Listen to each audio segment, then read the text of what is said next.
Hi guys, quick explanation lang ng swap. So, punta lang tayo dito sa MetaTrader 5 natin and then makikita natin sa quotes dyan. Makikita nyo quotes lower left corner and then punta tayo dito sa, let's say for example, gold.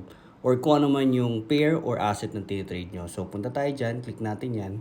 May makikita kayong details dyan.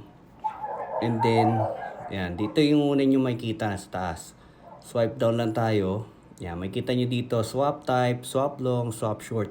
Yung long, it's a buy position. Yung short, it's a sell position. So, the more na hinahawakan mo yung asset ng nakasell ka, let's say for example, ito, gold. Yan. So, ibig sabihin yan, the more na hinahawakan mo siya, the more na kumikita ka. Yan, wala kang ginagawa, kumikita ka. Kahit negative pa yung portfolio mo or negative pa yung trade mo na yan, kumikita ka pa rin dyan via swap. And same thing